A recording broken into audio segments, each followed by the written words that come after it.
क्या आपको पता है कि अगर आप अपना पैसा सिर्फ बैंक के सेविंग्स अकाउंट में रख रहे हैं तो आप हर दिन थोड़ा थोड़ा गरीब होते जा रहे हैं? मजाक नहीं, ये बिल्कुल सच है। कारण है इन्फ्लेशन यानी महंगाई, जो हर साल 5 से 8% की रफ्तार से बढ़ती जाती है, जबकि बैंक आपको 2 या 3% से ज्यादा ब्याज नहीं देता। मान लीजिए आपने 1 लाख रुपए बैंक में रखे हैं। बैंक साल के अंत में उस पर 3% ब्याज दे रहा है, यानी 3,000 रुपए।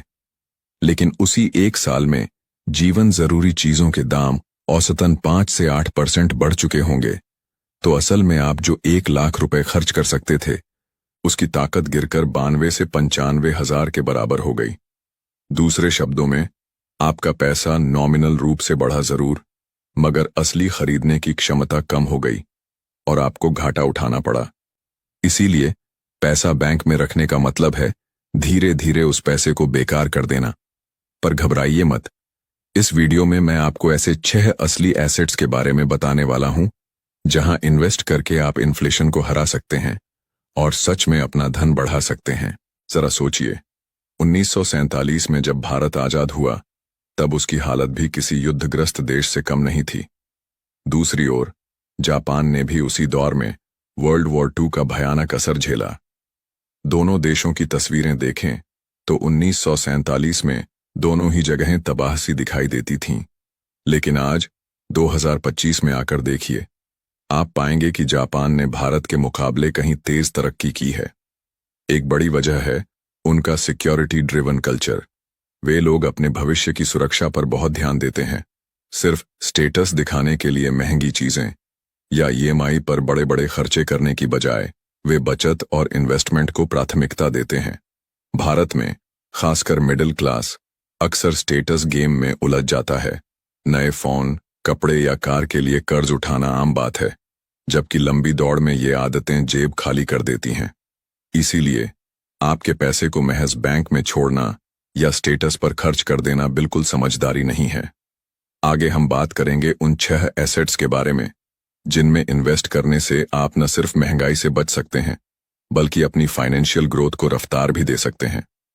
तो वीडियो को अंत तक जरूर देखिए, क्योंकि यहीं से आपकी अमीरी की नींव मजबूत होगी। Asset number 1, shares.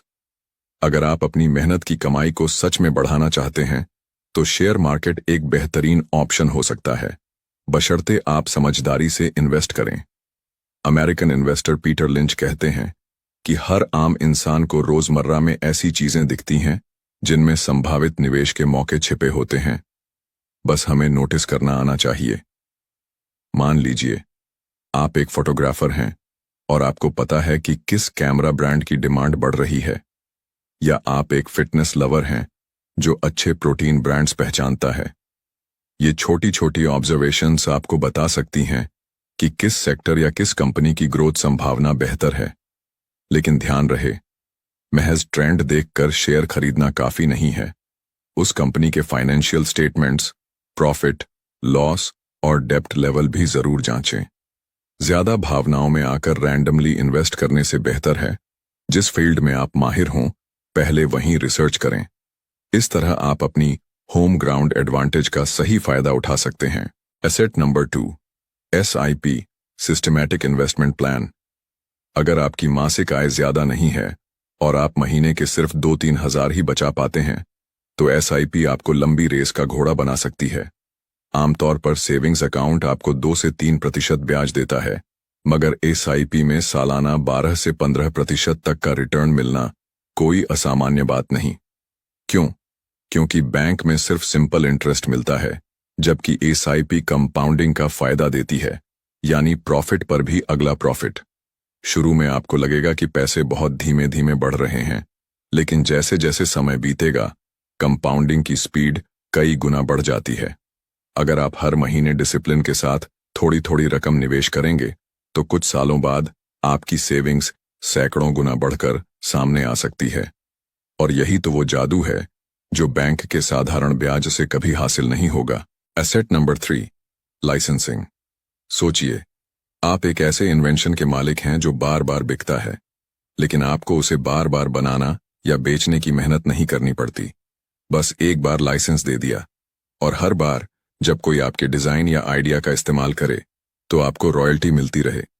यही है लाइसेंसिंग का खेल, जहां एक यूनिक आइडिया या पेटेंट कमाई का नॉन स्टॉप सोर्स बन सकता है।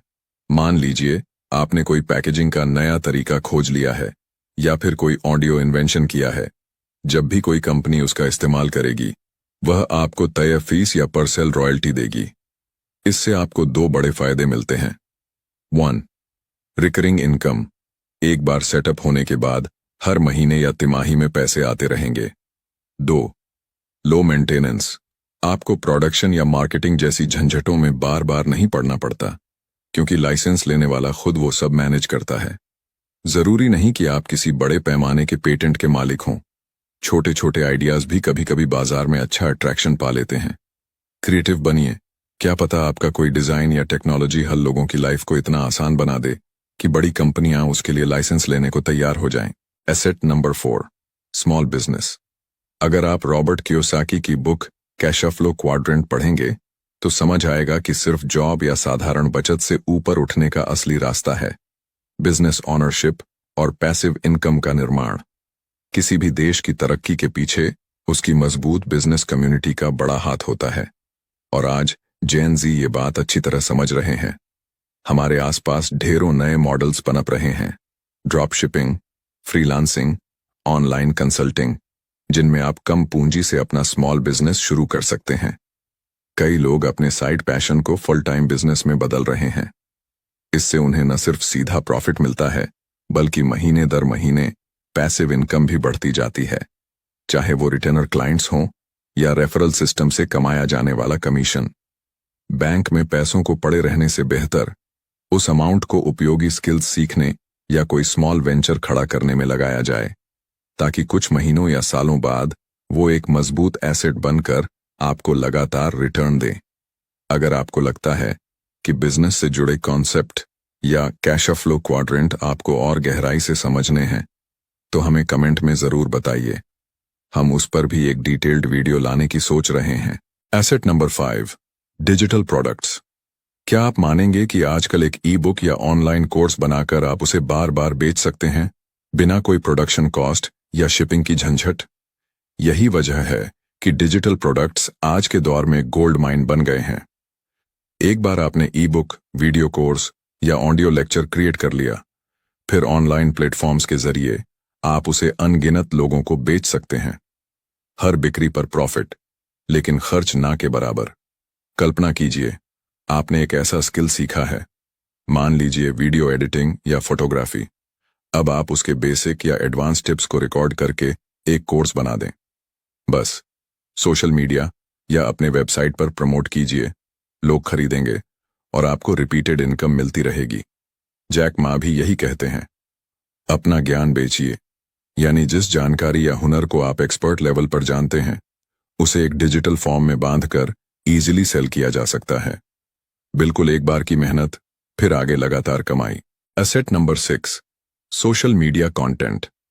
हम में से ज्यादातर लोग दिन भर अपने फोन पर स्क्रॉल करते हुए सोशल मीडिया कंज्यूम करते हैं।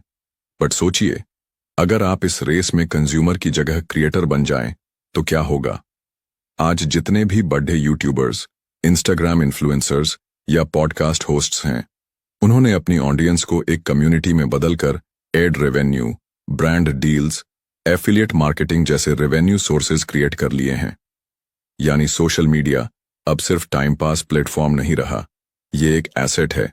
अगर आप इसे प्रोफेशनली या सीरियसली लें तो, चाहे आप किसी भी विषय में हों, fashion, fitness, tech, food, recipes, अगर आपका कंटेंट लोगों को पसंद आता है तो व्यूज और फॉलोअर्स अपने आप जुड़ते जाते हैं। उसके बाद ब्रांड्स आपको कांटेक्ट करते हैं, स्पॉन्सरशिप मिलती है और आप एक नए इनकम स्ट्रीम तक पहुंच सकते हैं। मतलब, आप रोज रोज की स्क्रॉलिंग को रोकें और अपनी क्रिएटिविटी को मोनेटाइज करें। यही है सोशल मीडिया कंटेंट के बलबूते अपनी वैल्यू बढ़ाना। दोस्तों, हमने देखा कि share market, SIP, licensing, small business, digital products और सोशल मीडिया कंटेंट, ये 6 जबरदस्त एसेट्स हैं जहां आप अपना पैसा और समय इन्वेस्ट कर सकते हैं। इन्हें अपनाकर आप महंगाई को तो मात देंगे ही, साथ में अपनी फाइनेंशियल जिंदगी को ऊंचे पायदान पर पहुंचा सकते हैं। अगर आपको इसी तरह के और भी अपडेट्स, टिप्स और मोटिवेशनल कंटेंट मिलेंगे। आज से ठान लीजिए कि पैसा सिर्फ सेविंग्स अकाउंट में पड़े पड़े नहीं, बल्कि इन एसेट्स में लगकर आपके लिए और पैसा बनाएगा। धन्यवाद।